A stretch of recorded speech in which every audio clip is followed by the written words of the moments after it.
On Fanalysis, we combine data that is born in fantasy football with the latest betting trends to identify the best plays each week. We are joined now by the lead betting analyst from Pickswise, Jared Smith. The Super Bowl is coming.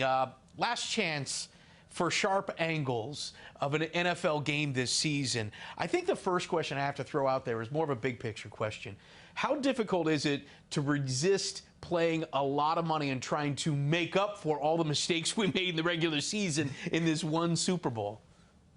Tremendous question. It's actually something that I was writing in one of the Pickswise columns this week. You can't treat the Super Bowl like it's the end-all be-all for your bankroll. It is one more game. We've capped hundreds of them this season on the show and throughout our gambling season. But I think when you look at this game, there isn't a huge edge on either side of the line because the numbers are as sharp as they've been all year. We have the most data that we could possibly have heading into the final game of the year. And the sports books know that too. And we are getting some taxes baked into the money line, especially when you're dealing with the Bengals. And that's because the favorite tends to like betting on the money line, the underdog on the money line in the Super Bowl. So there is a slight numerical edge on the Rams money line at right around the minus 185, minus 190 price. But aside from that, the numbers are pretty spot on in this game. So if you're not going to find a huge edge against the house, it's not a game that you want to risk a lot of your bankroll on, and you should just treat it like it's either a pass or it's a lean because it's the Super Bowl. We want to get involved. We want to have a little fun, but I would not shove all your chips into the middle on this game. Well, it's definitely not a pass because it is the Super Bowl.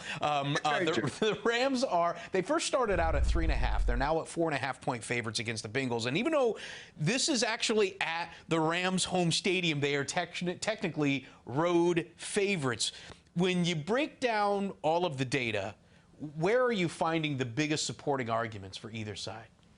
It's in the trenches, and I think the Joe Burrow factor is going to play into where the line closes and where the money line closes. That, to me, is more price-driven. But when you look at the game handicap, it's really one-sided. I mean, I think if we were handicapping this game in week 5 in the middle of October, first of all, the Rams would probably be more than a 5 or 6 point favorite, I would guess, based on the power ratings from earlier in the season where the Bengals were, where the Rams were. But I think we would look at this game and say this is a mismatch, and it's a mismatch in the trenches. The Rams offensive line, #1 in pass blocking win rate this year. The Bengals defensive line struggles to rush the passer, 25th in win rate. How about the defensive line for the Rams? First in pass rush win rate. What have we been talking about with Joe Burrow getting sacked 9 times against the Titans, had some issues against the Chiefs as well, had to get the ball out very quickly to avoid that pass rush. Well, the Bengals pass blocking win rate is 30th out of 32 teams in the NFL. Big edges to me here up front for the Rams. Can Von Miller take advantage of that and make that game-breaking play? We've already seen him win an MVP in the Super Bowl. Aaron Donald, who's gotten a ton of respect this year, one of the most consistent, dominant defensive players in the league. He has an advantage up front, I think, in the middle of that Bengals offensive line. And then, oh, by the way, Leonard Floyd on the edge, on the opposite side to Von Miller, has been very effective as well. I fear for Joe Burrow's safety in this game. But that being said, he has proven us wrong time and time again. Very hard to fade him, very hard to look the other way. But if you look at where the games of football are won, in the trenches, the Rams have the edge here. Yeah, absolutely. I mean, and the Rams' defensive line just absolutely dominated the NFC Championship game. And clearly the offensive line for the Bengals did get a little bit better in the AFC Championship game. They didn't give up 9 sacks this time. But still, at the same time, you know, we're talking about a sport that we love to see the aerial attack. We love to see the big picture. We love to see the points being scored left and right. But unfortunately, this is still a game that comes down to the big guys in the trenches, and it feels like that's where this game is going to be won and lost. Not necessarily with the running game, but just what happens there. Yeah, and I think when you look at both quarterbacks, I mean, they both kind of have these black clouds hanging over them. Stafford led the league in picks this year. He's only the 3rd quarterback in the history of the Super Bowl to start that game when leading the league in interceptions. Our good friend Eli Manning from here in New York was one of those, Jim Kelly the other. So it's a New York connection there with those interception leading quarterbacks.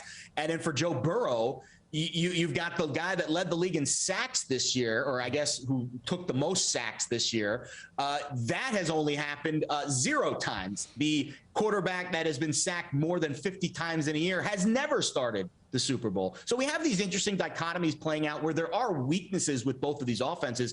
To Stafford's defense, he has been tremendous and has put a lot of doubters to bed. I think the arm punt in the second half against the Niners scares me a little bit because he is still prone to making that boneheaded decision, whereas Joe Burrow has been much more consistent later on in games. But at the end of the day, I think when I look at top to bottom 1 through 53 in these rosters, Joe Burrow has the edge at quarterback. Every other position, every other matchup favors the Rams. So the question is, can you look the other way when there's so much evidence pointing to one side just because of the quarterback, poise factor? And yes, there certainly is a case to be made for the quarterback mattering more than any other position on the field, but it's really hard when it's every other position and it's Joe Burrow on an island, and he's going to have to get a ton of help from his defense, and he's going to have some really impressive play from his offensive line if he wants to hold up in this game. And let's be honest, if Stafford might as well have thrown that interception to San Francisco in the NFC Championship. He throws that. It's a completely different Super Bowl that we're looking at right now. Yeah. So Stafford clearly has made mistakes, but this is a Rams team that has added superstar after superstar. They've basically put together a dream team, and now you're starting to see those stars stepping into that spotlight and on the biggest stage. Have you seen enough from those new guys to inspire you to lean more towards the Rams because of it? I think Odell has certainly been a surprise for me. I fully admit I was critical of him during his tenure with the Giants and where his focus was. Is football his top priority?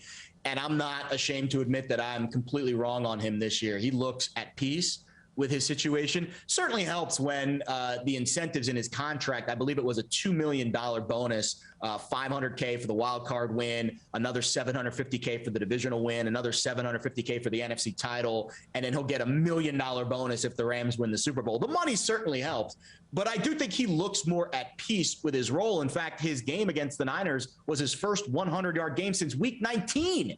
So it's been a while since Odell has topped the triple-digit category. And I think the coaching edge here is fascinating.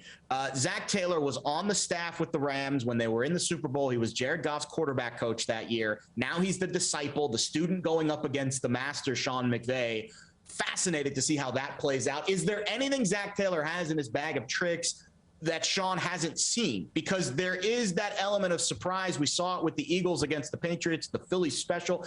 Is there something that Zach Taylor can scheme up to give that Bengals offensive line a little help, to make some confusion up front for the Rams? So again, there are a lot of fascinating matchups that are going to play out in this game. I do think the Rams offensive weapons against that Bengals secondary, strength on strength. The Bengals corners, Eli Apple, another former New Yorker, has been tremendous in the playoffs for Cincinnati. And again, the matchups do favor the Rams, but there are some interesting inklings that I could make a case for, that maybe the Bengals reach up and snatch some equity in this game. Okay, so let's pull those out of the shadows a little bit, because the Bengals run has been absolutely exhilarating. And just last week, I was talking about this Bengals defense being like this bend but don't break defense, and they get the turnovers when they most need it, and it does feel like they're a little lucky. But you have to look at that data analytically and ask yourself whether or not that trend is going to be repeatable.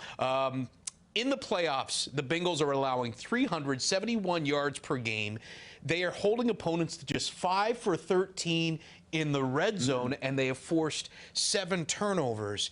Are these trends now that we need to pay attention to? A very small sample size, and the turnovers are fluky. We've discussed the turnovers in segments past. It's really hard to rely on turnovers when you are cooking, baking the cake of your handicap, because it's the bounce of the ball, and there's no way to calculate it, especially on fumbles. That, to me, is the flukiest of all the turnovers, because the ball bounces one way, it goes to one guy, it bounces the other way, it goes to the other guy, and there's certainly no way to calculate which way the ball will bounce. It's an oblong-shaped football. So I think turnovers, the red zone scenario is intriguing, because I do think there are defenses that are built to bend but don't break.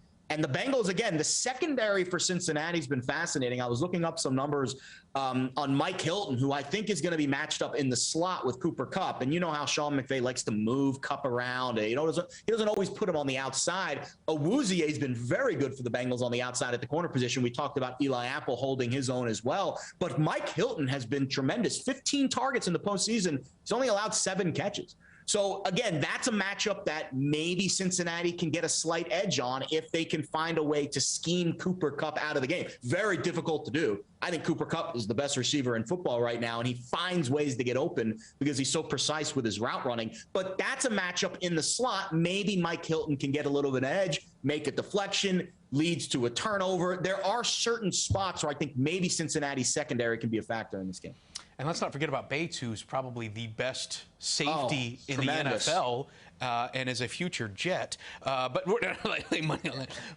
I want to talk final thought here on where these lines are. I want to find out what it would take for you to change your lean. I see the money line. The Rams are at -200, and the Bengals are at +168. So, is there a number that would make you that would intrigue you to look at those money lines a little closer? There certainly is, right? I mean, we got to give out a pick at some point here in the segment, right? So I do think we are going to see a lot more handle come in on the Bengals money line. And despite the fact that the line has moved a little bit towards the Rams in the early market scenario, I could see this getting back to 4.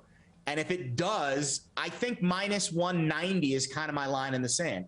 If I can find a Rams money line price cheaper than -190, that is where I'd be willing to upgrade a lean to an official play, probably between a unit and 2 units on the Rams to win the game. I've kind of danced around the topic during this segment, but I do think the Rams are going to win this game. Can Joe Burrow spoil the party and pull off one more upset and pull a rabbit out of his hat? Of course, it's football. Any given Sunday, anything can happen. But I think if you played this game over the course of the long haul, a long sample size, the number of simulations in my head that end with a Rams victory outweigh the Bengals, and they outweigh them more by probably 7 or 8 out of 10. So to me, 190 is kind of my dividing line in the sand where I'd be willing to bet the Rams on the money line. We're going to have a lot of fun next week because we're going to have some prop bets. You're going to help decide whether or not the color of the Gatorade is going to be orange or blue. We're going to find out just how long the national anthem should run from someone who is the lead betting analyst with Pickswise. But that's how he sees the Super Bowl a week ahead of time. And of course, any last-minute changes that he wants to investigate, we're going to dip into that as well. Jared Smith of Pickswise. I'm Steve Overmyer. This is Fanalysis.